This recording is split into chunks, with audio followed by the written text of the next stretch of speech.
ഇനി ഞങ്ങൾ പറയുന്നത് മുസ്ലിം ഉമ്മത്തിനെ കുറിച്ചാണ്, അമ്മയെക്കുറിച്ചാണ്. തദാഅ അലൈക്കുമുൽ ഉമം കമാ തദാഅ അൽ-അക്ലതു ഇലാ ഖസ്വഅതിഹാ. റസൂലുള്ളാഹി സ്വല്ലല്ലാഹു അലൈഹി വസല്ലം പറയുമായിരുന്നു, വിശന്ന അവശരായ ആളുകൾക്ക് ഭക്ഷിക്കാൻ ഭക്ഷണം ഒരു തളികയിൽ വെച്ചു കൊടുത്താൽ ആ തളികയിലേക്ക് കൈനീട്ടുന്ന പോലെ എല്ലാവർക്കും ഭക്ഷണം വേണം, എല്ലാവർക്കും വിശന്നിട്ടുണ്ട്. പക്ഷേ എല്ലാവരുടെയും ഭക്ഷണം മുസ്ലിം ഉമ്മത്താണ്, മുസ്ലിമീങ്ങളാണ് അവരുടെ ഭക്ഷണം. എല്ലാവർക്കും മുസ്ലിമിനെ വേണം, എല്ലാവർക്കും മുസ്ലിമിനെ പിടിക്കണം. ഇസ്ലാമിനോടൊരു വൈരാഗ്യം, ഇസ്ലാമിനോടൊരു ദേഷ്യം, മുസ്ലിമിനോടൊരു വേറെ കണ്ണുകൊണ്ടുള്ള നോട്ടം, ഇങ്ങനെ ലോക സമുദായങ്ങൾ നിങ്ങളെ നോക്കുന്ന കാലം വരും. അഷ്റഫുൽ ഖൽഖ് നിങ്ങൾ പറയാം സ്വല്ലല്ലാഹു അലൈഹി വസല്ലം. നമ്മളിതിൽ വിചിത്രപ്പെടേണ്ട കാര്യമില്ല.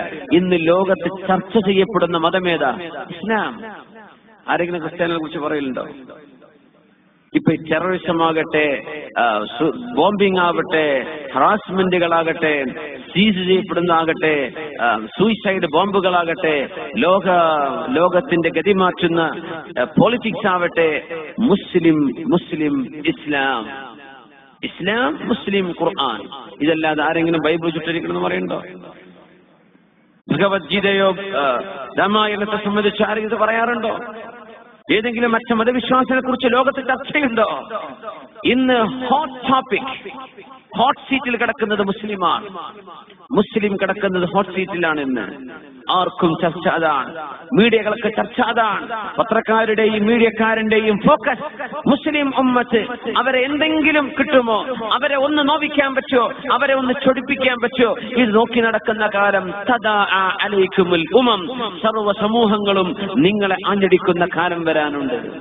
സഹാബത്ത് ചോദിച്ചു അത്ഭുതത്തോടെ, അമിൻ ഖില്ലത്തിൻ നഹ്നു യൗമഇദിൻ യാ റസൂലല്ലാഹ്.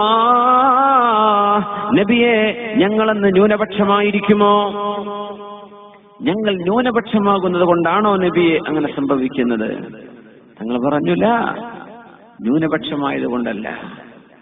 വലാകിന്നകും, നിങ്ങൾ ധാരാളമുണ്ട്.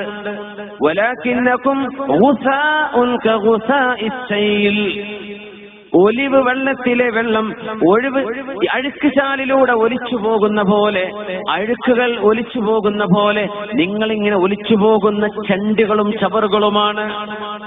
നിങ്ങൾ അങ്ങത്തിലൊക്കെ ധാരാളമാണ്. മുസ്ലിമീങ്ങളുടെ കാനേഷുമാര് കണക്ക് പുറത്തുവിടുമ്പോൾ പോലും മുസ്ലിമീങ്ങളുടെ യഥാർത്ഥമായ കണക്കുകളല്ല പോലും പുറത്തുവിടുന്നത്. എണ്ണത്തിൽ നിങ്ങൾ കൂടുതലുണ്ട്, പക്ഷേ ഒരു കാര്യമില്ല. എന്തേ? ലോകം എങ്ങോട്ടാണോ ഒഴുകുന്നത് ആ ഒഴുക്ക് നിങ്ങളും പോവാൻ. ഈ ഒഴുക്ക് എന്നെ ഇസ്ലാം അനുവദിക്കുന്നുണ്ടോ എന്ന് നോക്കാറില്ല. ഈ ഒഴുക്കിൽ മുസ്ലിമിന് കൂടാൻ പറ്റുമോ എന്ന് ചിന്തിക്കാറില്ല. എങ്ങോട്ടാണ് ലോകം ഒഴുകുന്നത് ഞങ്ങളും അങ്ങോട്ട്. لينزعن الله من قلوب عدوكم المهابة منكم. നിങ്ങളുടെ ശത്രുക്കളുടെ മനസ്സിൽ നിന്ന് നിങ്ങളെക്കുറിച്ചുള്ള പേടി അള്ളാഹു എടുത്തു കളയും. മഹാന്മാരായ ഔലിയാക്കന്മാർ, നമ്മുടെ പരിസര പ്രദേശങ്ങൾ മറവ് ചെയ്യപ്പെട്ട് കിടക്കുന്ന ആളുകൾ, അവരൊക്കെ ജീവിച്ചിരിക്കുന്ന കാലത്ത് ഇവിടുത്തെ ഹൈന്ദവ സഹോദരങ്ങൾ എങ്ങനെയാണ് ഇവരെ ബഹുമാനിച്ചതെന്ന് ഓർത്തു നോക്കി. ഞങ്ങൾ പാപ്പ വരുന്നുണ്ട്, ഇവിടെ തന്നെ വടക്കു തയ്ച്ചിട്ടു, പിന്നെ മിണ്ടാണ്ടല്ല. സയ്യിദ് വരുന്നുണ്ട്, ഒരു മഹാപണ്ഡിതൻ വരുന്നുണ്ട്. ഇങ്ങനെ ആദരിക്കുകയും ബഹുമാനിക്കുകയും നിങ്ങളെക്കുറിച്ചുള്ള ബഹുമാനം ശത്രുക്കളുടെ മനസ്സിൽ അല്ലാഹു കൊടുത്തിരുന്നു, അത് അല്ലാഹു എടുത്തു കളയും.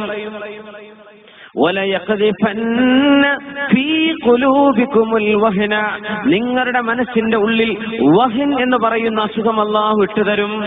വഹിൻ. ഖാലൂ മൽ വഹിനു യാ റസൂലല്ലാഹ്. നബിയേ, എന്താണ് വഹിൻ എന്ന് പറഞ്ഞാൽ? ഖാല ഹുബ്ബുദ് ദുനിയ.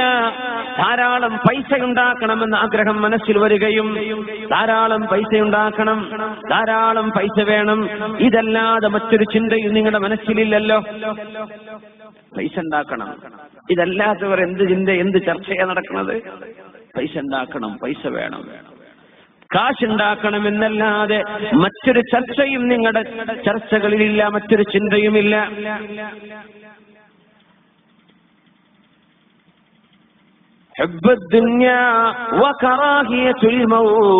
മരിക്കാനുള്ള പേടിയും മരിക്കാനുള്ള വെറുപ്പും നിങ്ങളുടെ മനസ്സിൽ അല്ലാഹു ഇട്ടുതരും.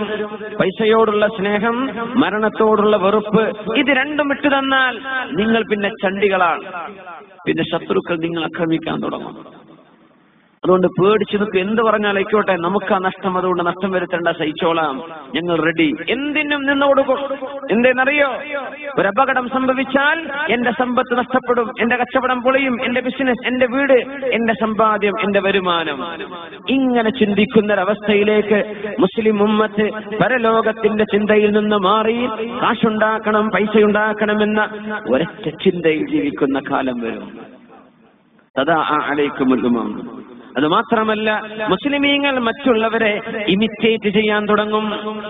മൻ തശബ്ബഹ ബിഖൗമിൻ ഫഹുവ മിൻഹും. നിങ്ങൾ ആരെങ്കിലും പിൻപറ്റുന്നുവെങ്കിൽ, നിങ്ങൾ ആരുടെയെങ്കിലും കോലം കെട്ടുന്നുണ്ടെങ്കിൽ നിങ്ങൾ അവരെ പോലെയാണ്. ആര് പറഞ്ഞു? മുഹമ്മദ് റസൂലുള്ളാഹി സ്വല്ലല്ലാഹു അലൈഹി വസല്ലം.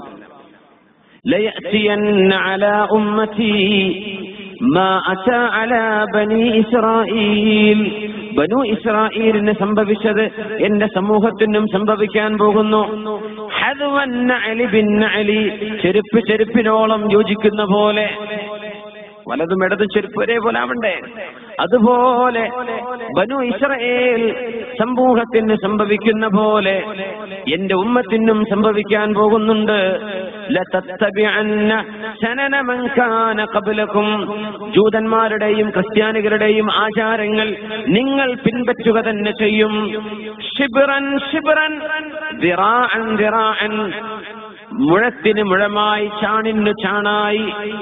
ക്രിസ്ത്യാനികളും ജൂതന്മാരും ഉണ്ടാക്കുന്ന ആചാരങ്ങൾ നിങ്ങൾ പിൻപറ്റുക തന്നെ ചെയ്യും. حتى إن كان منهم من أتى أمه علانية لكان في أمتي من يصنع ذلك. ക്രിസ്ത്യാനികളും ജൂതന്മാരും എന്ന് പറഞ്ഞാൽ ആരാ? പാശ്ചാത്യന്മാർ. അമേരിക്കക്കാരനും യൂറോപ്പുകാരനും പടിഞ്ഞാറുകാരൻ പരസ്യമായി തന്റെ ഉമ്മയെ വ്യഭിചരിച്ചിട്ടുണ്ടെങ്കിൽ, ഇൻസെസ്റ്റ് എന്ന് പറയാ, കുടുംബ ബന്ധത്തിലുള്ള ആളുകൾ പരസ്പരം സെക്ഷൽ ശാരീരികമായ ബന്ധത്തിൽ ഏർപ്പെടുന്നത് ഇൻസെസ്റ്റ്. അത് ചെയ്യുന്ന സ്വഭാവം പടിഞ്ഞാറുകാരിലുണ്ടെങ്കിൽ, ആങ്ങളെ പെങ്ങളുടെ കൂടെ കിടക്കുന്നത്, ഉമ്മയുടെ കൂടെ മക്കൾ കിടക്കുന്നത്, വ്യഭിചരിക്കുന്നത് പാശ്ചാത്യന്മാർ ചെയ്തിട്ടുണ്ടെങ്കിൽ എന്റെ സമൂഹത്തിലും അത് ചെയ്യുന്നവരുണ്ടാകും. എങ്ങനെ? കള്ളു കുടിച്ചിട്ട് ഉമ്മ ഏതാണെന്നോ പെങ്ങൾ ഏതാണെന്നോ സ്വന്തം മോൾ ഏതാണെന്നോ തിരിയാത്ത വാപ്പമാരില്ലേ? പാശ്ചാത്യന്മാർ ചെയ്തു കൂട്ടുന്നത്, വ്യവസ്ഥാപിതമായി അവർ ചെയ്യുന്നത്, അതിന് വെബ്സൈറ്റുകൾ ഉണ്ടാക്കുന്നത്, അതിന്റെ മാഗസിനുകൾ ഉണ്ടാക്കുന്നത്, എന്തിന്?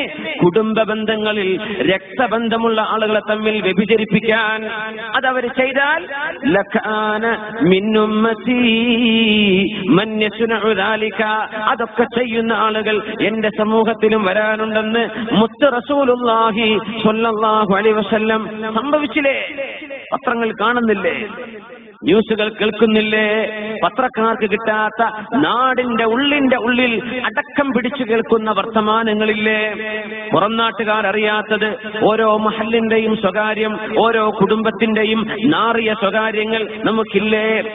നിങ്ങൾ പിൻപറ്റും സനനമൻ കാന ഖബ്ലകും, ജൂതന്മാരുടെയും ക്രിസ്ത്യാനികളുടെയും ആചാരങ്ങൾ. ഹത്താ ലൗ ദഖലൂ ജുഹറ ദുബ്ബിൻ തബിഅതുമൂഹും. ഒരു ഉടുമ്പിന്റെ ഗുഹയിൽ ഒരു യൂറോപ്പുകാരൻ കടന്നാൽ, ബ്രിട്ടീഷുകാരൻ കടന്നാൽ, അമേരിക്കക്കാരൻ കടന്നാൽ നിങ്ങളും അത് ചെയ്യും. അവരെന്ത് സ്പോർട്സ് ആണോ ചെയ്യുന്നത് അത് നിങ്ങൾ ചെയ്യും. അവർക്ക് എന്തെല്ലാം എന്റർടൈൻമെന്റുകളുണ്ടോ അതൊക്കെ ഇവിടെ, അവർക്ക് എന്തെല്ലാം ഉണ്ടോ അതൊക്കെ നമ്മുടെ നാട്ടിലും. അതിന്റെ ഭാഗമാണ് നമ്മുടെ ബർത്ത്ഡേ ആഘോഷങ്ങളൊക്കെ. മക്കൾക്ക് ബർത്ത്ഡേ ആകുമ്പോഴേക്കും നമ്മൾ കേക്ക് മുറിക്കുന്നു. കേക്ക് മുറിക്കുക നമ്മുടെ ആചാരാണോ? അത് ആരാ കൊണ്ടുവന്നത്? ക്രിസ്ത്യാനികളും ജൂതന്മാരുമാ. നമ്മൾ എമ്പാടും ചെയ്യുന്നില്ലേ? എന്താ പാർട്ടിയൊക്കെ? സുബ്ഹാനല്ലാഹ്. നിങ്ങളത് ചെയ്യും. മൻ തശബ്ബഹ ബിഖൗമിൻ ഫഹുവ മിൻഹും. ഏതെങ്കിലും ഒരു സമൂഹത്തിന്റെ ആചാരം നിങ്ങൾ ഏറ്റെടുത്താൽ നിങ്ങൾ അവരിൽപ്പെട്ടവരാണ്, മുസ്ലിമല്ല. നമുക്ക് ചെയ്യാൻ പാടുണ്ടോ? ഒരു കുട്ടി ജനിച്ചെന്ന് സന്തോഷിച്ചു, കുഴപ്പമുണ്ടായിട്ടില്ല. അനിസ്ലാമികമായ ആചാരങ്ങൾ അവിടെ പാടുണ്ടോ? ഇല്ല. അനിസ്ലാമികമായി ഇതവിടെ ചെയ്യാൻ പാടുള്ളതാണോ? ഇല്ലാത്തതാണ്. പക്ഷെ നമ്മളത് ചെയ്യുന്നില്ല. എമ്പാടും ഇവിടുത്തെ ചോക്ലേറ്റ് ഫാക്ടറികൾ ജീവിക്കുന്നത്, ഇവിടുത്തെ മിഠായി കമ്പനികൾ ജീവിക്കുന്നത്, ഇവിടുത്തെ ബേക്കറികൾ ജീവിക്കുന്നത് നമ്മുടെ നാട്ടിലെ ബർത്ത്ഡേ പോലുള്ള ആഘോഷങ്ങളെ പിൻപറ്റിയല്ലേ? അതില്ലെങ്കിൽ ഇവർക്ക് എങ്ങനെ കച്ചവടം നടക്കും? അതിന്റെ മാർക്കറ്റിംഗ് നടക്കുന്നില്ലേ? എന്തൊക്കെ അവർ ചെയ്യോ നിങ്ങളും ചെയ്യും. ഉദാഹരണം പറഞ്ഞതാണ്. ഇങ്ങനെ നോക്കിയാൽ പാശ്ചാത്യന്മാർ എന്ത് കൊണ്ടുവരുന്നുവോ അതെല്ലാം നിങ്ങൾ പിൻപറ്റുന്ന അവസ്ഥ അന്ത്യനാളിന്റെ മുമ്പ് വരാനിരിക്കുന്നുണ്ടെന്ന് ഗൗരവത്തോടെ താക്കീത് എന്ന നബിയാണ് മുഹമ്മദ് റസൂലുള്ളാഹി സ്വല്ലല്ലാഹു അലൈഹി വസല്ലം.